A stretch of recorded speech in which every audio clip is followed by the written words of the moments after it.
ये तो सभी जानते हैं कि शनिदेव हनुमान जी की पूजा से प्रसन्न होते हैं। हनुमान भक्तों को शनिदेव परेशान नहीं करते हैं। यही कारण है कि शनि की दृष्टि से बचने के लिए हनुमान जी की पूजा करने की सलाह दी जाती है। पर शनिदेव और हनुमान जी आपस में मित्र कैसे बने, इसके पीछे बहुत सी कथाएं प्रचलित हैं। उन्हीं में से प्रचलित एक पौराणिक कथा के अनुसार एक बार शनिदेव को अपनी शक्ति पर अहंकार हो गया। शनिदेव को लगने लगा कि उनसे शक्तिशाली कोई भी नहीं है।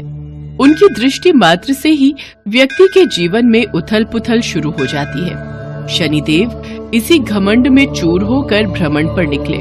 तभी उनकी दृष्टि हनुमान जी पर पड़ी।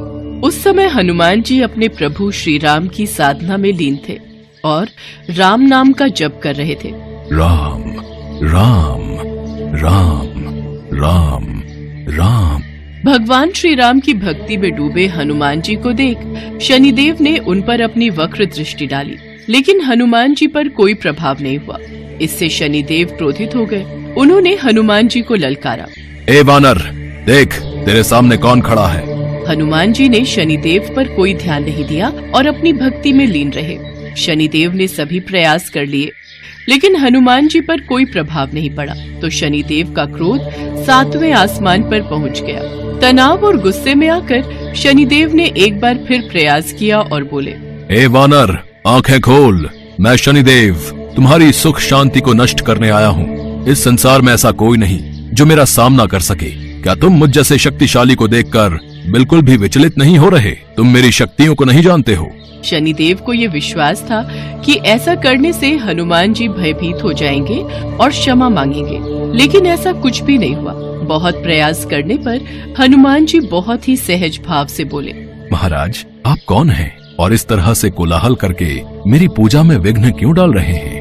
मैं तुम्हें अपना परिचय पहले ही दे चुका हूँ, पर शायद तुमने ध्यान नहीं दिया। अब तुम्हें इसका दंड अवश्य मिलेगा।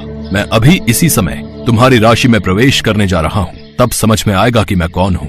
हे शनिदेव, आप कहीं और जाएं और मुझे अपने प्रभु का स्मरण करने दें। कृपया करके मेरी साधना में विघ्न उत्पन्न करने की चेष्टा न करें। हनुमान जी की ये बात सुनकर शनिदेव का क्रोध और बढ़ गया। उन्होंने हनुमान जी की भुजा पकड़ ली और अपनी तरफ खींचने लगे। हनुमान जी को लगा जैसे उनकी भुजा को किसी ने दहकते अंगारों पर रख दिया हो। उन्होंने तुरंत एक झटके से अपनी भुजा को शनिदेव की पकड़ से छुड़ाया। इसके बाद शनिदेव ने विकराल रूप धारण कर उनकी दूसरी बाह को पकड़ने की कोशिश की, तो हनुमान जी को भी क्रोध आ गया और उन्होंने अपनी पूंछ में शनिदेव को लपेट लिया। मैंने आपसे कहा था कि आप मेरी पूजा में विघ्न न डालें, पर आपने मेरी बात को नहीं सुना। अब जब तक मैं प्रभु श्री राम की आराधना करता हूँ, तब तक आप मेरी पूंछ से बंधे रहेंगे, ताकि आप मेरी पूजा में विघ्न न डाल सके। ए वानर, तुम तो क्या, तुम्हारे प्रिय श्री राम भी मेरा कुछ नहीं बिगाड़ सकते। शनिदेव की ये बात सुनकर हनुमान जी को अत्यंत क्रोध आ गया और वो शनिदेव को पूंछ में लपेटकर पहाड़ों और वृक्षों पर खूब उठा उठाकर पटकने और रगड़ने लगे। इससे शनिदेव की हालत खराब हो गई। अंत में शनिदेव को अपनी गलती का एहसास हुआ और वो हनुमान जी से बोले, दया करे वानर राज, मुझे अपनी गलती का एहसास हो गया है। मुझे क्षमा करें। भविष्य में मैं आपकी छाया से भी दूर रहूंगा। ए शनिदेव, आपको मेरी छाया ही नहीं, मेरे भक्तों की छाया से भी दूर रहने का वचन देना होगा। मैं वचन देता हूँ, जो भी भक्त आपकी पूजा अर्चना करेगा, उसको मेरे कारण कभी भी कोई हानि नहीं होगी। मेरे घाव बहुत पीड़ा दे रहे हैं। ए शनिदेव, घबराइए नहीं, ये घाव मेरे दिए हुए हैं, इसलिए इन घावों की पीड़ा भी मैं ही दूर करूंगा। आप यहाँ विराजिए, मैं आपके घावों पर ये सरसों का तेल लगा देता हूँ। इससे आपके घाव बिल्कुल ठीक हो जाएंगे। हनुमान जी ने शनिदेव के घावों पर सरसों का तेल लगाया, जिससे शनिदेव को आराम मिला और देखते ही देखते उनका पूरा दर्द खत्म हो गया। हे वीर हनुमान, आज आपके द्वारा लगाए सरसों के तेल ने मेरी सारी पीड़ा हर ली। भविष्य में जो भी भक्त शनिवार के दिन मुझ पर तेल चढ़ाएंगे, मैं उनके जीवन की सारी पीड़ा हर लूंगा। मुझ पर शनिवार को तेल चढ़ाने वाले भक्तों के जीवन के सारे दुख दूर हो जाएंगे। अपने मित्र शनि की भूल को क्षमा कर दीजिए। मैं आपको अपने हृदय से लगाना चाहता हूँ। हनुमान जी मुस्कुराए और शनिदेव के हृदय लग गए। उसी दिन से शनिदेव और हनुमान जी में मित्रता हो गई। तब से शनिवार के दिन शनिदेव पर तेल चढ़ाने की परंपरा बन गई। शनिवार के दिन हनुमान जी की पूजा का भी बहुत महत्व है। कहा जाता है कि शनिवार के दिन हनुमान जी की पूजा करने से शनिदेव प्रसन्न होते हैं और भक्तों पर हनुमान जी और शनिदेव दोनों की कृपा बनी रहती है।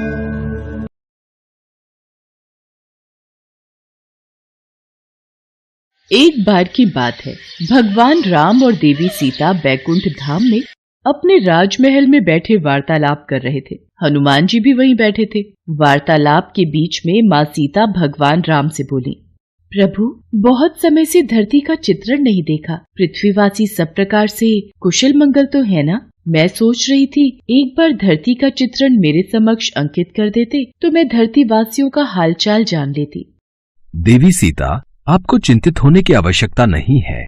मैं अभी आपको धरती का चित्र दिखाता हूँ। भगवान राम ने हवा में हाथ उठाया और धरती का चित्रण उनके समक्ष आ गया। धरती पर मनुष्य, जीव जंतु सब दिखाई देने लगे। उन्हीं के बीच हनुमान जी की नजर राम मंदिर में बैठे एक पंडित पर गई। राम सिया राम जय जय राम। राम सिया राम जय जय राम।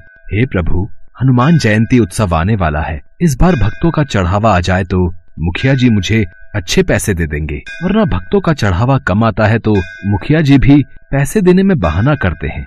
किस सोच में डूबे हो पंडित जी? क्या विचार किया है? हनुमान जयंती पर ऐसा क्या प्रस्तुत करोगे ताकि भक्तों की भीड़ लगी रहे? देखो पंडित जी, अब ये कथा कीर्तन सुनने कोई नहीं आता। एक दो भक्तों से कितना चढ़ावा इकट्ठा हो जाएगा ये आप भी जानते हो। और अगर इस हनुमान जयंती पर ज्यादा चढ़ावा नहीं आया तो फिर मुझे कुछ और ही सोचना होगा। वैसे भी आपकी उम्र हो चली है, अब आप राम मंदिर की जिम्मेदारी नहीं संभाल पाओगे।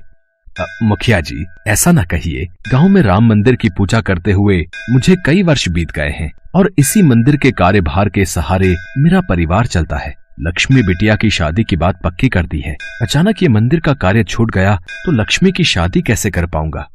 ठीक है, फिर हनुमान जयंती उत्सव आने तक ऐसी रौनक लगाना कि भक्तों की भीड़ दिन रात राम मंदिर में आती रहे। मंदिर में हनुमान जी की सोने की मूर्ति लगवानी है। इसके अलावा जितना चढ़ावा आएगा कार्य उतनी जल्दी संपन्न होगा।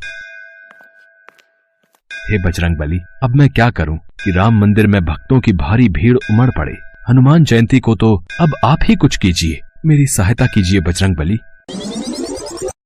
प्रभु, मुझे लगता है पुत्र हनुमान को सहायता के लिए जाना चाहिए। सीते, हम भी हनुमान को यही कहने वाले थे। पवन पुत्र, तुम इसी समय धरती लोक पर जाओ और पंडित जी की सहायता करो। उन्होंने तुम्हें सच्चे हृदय से पुकारा है। ठीक है प्रभु, मैं इसी समय धरती लोक पर पहुंच जाता हूँ। हनुमान, तुम्हें साधारण मनुष्य की भांति ही पंडित जी की सहायता करनी होगी और आवश्यकता पड़ने पर ही अपनी शक्तियों का उपयोग करना। श्री राम और माता सीता की आज्ञा पाकर हनुमान जी मनुष्य रूप में धरती लोक में पंडित जी के पास पहुँचे। जय श्री राम पंडित जी, मैं बड़ी दूर से आया हूँ। क्या कोई काम मिलेगा? आपकी अति कृपा होगी। काम? इस मंदिर में तुम्हें काम तो दे दूं, पर मेरे पास इतनी धनराशि नहीं कि तुम्हें तनख्वाह दे सकूं। पंडित जी, काम के बदले में आप मुझे रोजाना मंदिर के चढ़ावे के फल खाने को दे दिया करना। मेरे लिए वही काफी है। इसे काम पर रख लेता हूँ। मंदिर के कार्य में मेरी सहायता करेगा तो मुझे भी सहारा मिलेगा। अब ठीक है, तुम आज से ही मंदिर की साफ सफाई और पूजा की व्यवस्था का कार्य कर दिया करना। हनुमान जी मंदिर का सारा कार्यभार संभालने लगे। पंडित जी बदले में हनुमान जी को भगवान राम के प्रसाद में चढ़े फल खाने को दे दिया करते। हनुमान जी के आ जाने से पंडित जी को भी सहारा हो गया था। एक सुबह जब पंडित जी कथा कर रहे थे, हनुमान जी अपने असली रूप में आ जाते हैं और मंदिर में भजन गाते हुए नृत्य करने लगते हैं। आते जाते भक्तों की भीड़ लगनी शुरू हो जाती है। भक्त मंदिर में चढ़ावा चढ़ाकर और आशीर्वाद लेकर हनुमान जी के भजन और कीर्तन नृत्य का आनंद ले रहे थे। ये सदानंद बजरंगबली की वेशभूषा पहनकर कितनी सुंदर झांकी प्रस्तुत कर रहा है।